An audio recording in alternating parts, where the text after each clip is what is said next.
As long as this fire is burning, they're going to be here providing aid to those who need it. Well, let's just say that this water bottle is your full gas tank. They drill a hole. A man tried to get her attention. She ignored him and kept on driving right down this road. How are your toes doing this morning? Oh my goodness. Can I tell you, I think I have frostbite. I really do. In and out of this water, I think I have frostbite. I might not be able to get these off. You guys might have to cut them off when I come back to the studio. It's like a sea of purple descending on the event. Beautiful flower, completely gone. It's dead. All coming from this neighborhood right here. The water is just washing it up. This was the scene as firefighters battled this blaze near Granite and Round Mountain Road.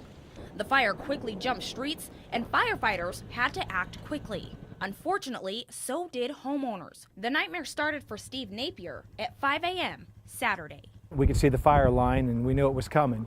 He too jumped into action. We got the tractor out and we started trying to clean things up and pull gas cans away from the grass and just move all the flammable things inside as much as possible. And I started turning the sprinklers on and watering as much as I could. But working alone wasn't enough. Called some family and had them come on out here. All four men started working as if they were firefighters. That's when the fire really started getting out of control. His tractor was up the hill trying to break some more fire, and it fell into a ravine, and so we actually just took the truck up there, hooked it to a chain and winched it out and pulled it back down as the fire was about 3 feet away from us. We had the hoses running and shovels, and you just hope that the wind doesn't blow too hard, and you just hope you can stop it. Steve's propane tank and trailer sit close to where the fire stopped, but at one point, Steve thought ahead. A bag of clothes for each kid, just in case we had to get out of here fast. The land all around him and his fences are torched, but miraculously, his home remains untouched. What does that do emotionally to you? Yeah,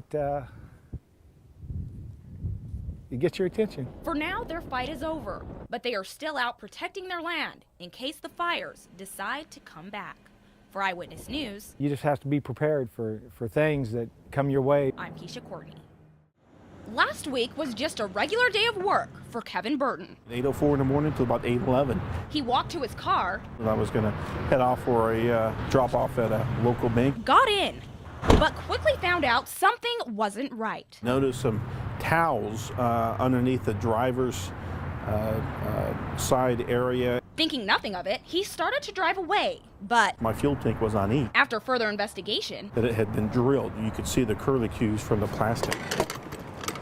And he isn't the only victim. According to Bakersfield police, there have been over 20 incidents of this all around town. The high price of fuel may have something to do with it. So how do thieves do it?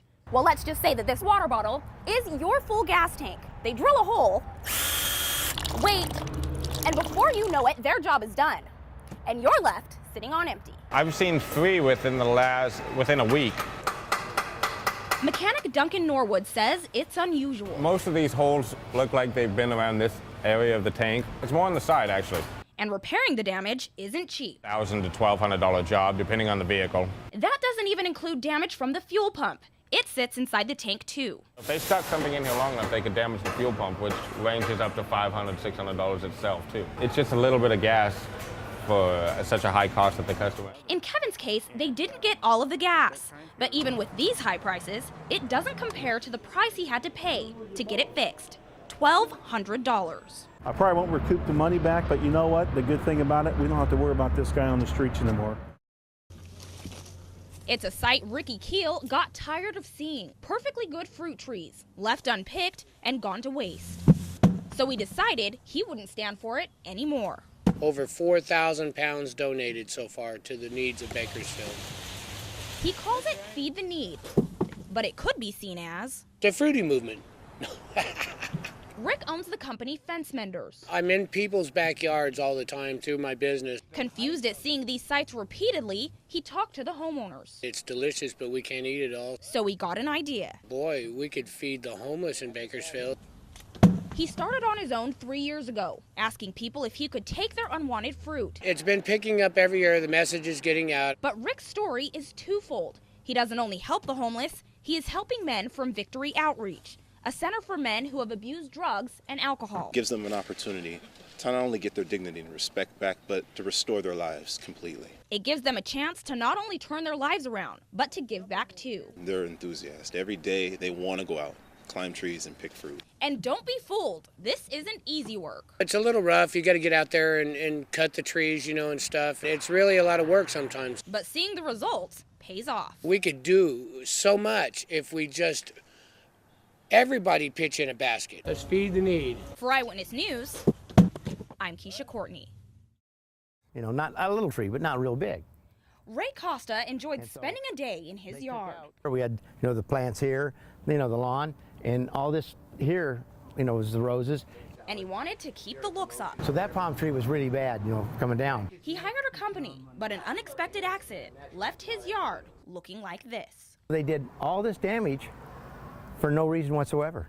But it wasn't the tree trimming company who caused it. Well, as he was cutting it, I guess cut a couple and they fell between him and the tree, kind of pinning him back. The Bakersfield Fire Department had to be called in.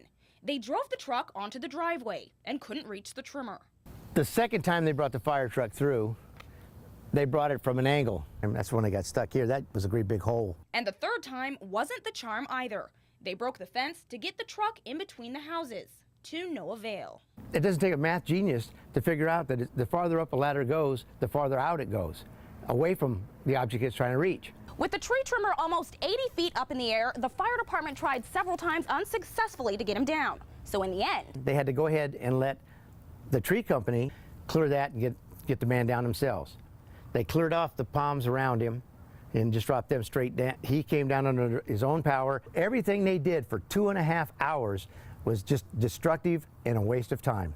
Costa filed a claim with the city for the damages. It was denied. We spoke with a representative from the city's risk management department over the phone. They say the firefighters were acting within their duties. And documents obtained by Eyewitness News show that the city says they aren't responsible for the damages because Costa hired the tree trimmers. They say the fire department was simply doing their job. They also added he needs to file a claim with his homeowner's insurance. Why should I have to raise my premiums? Why should I have to pay the deductible for something you did? The response isn't good enough for Costa. He wants his yard back. What I'd like to see is I'd like the city pay for all the damage that was done. And I personally would like an apology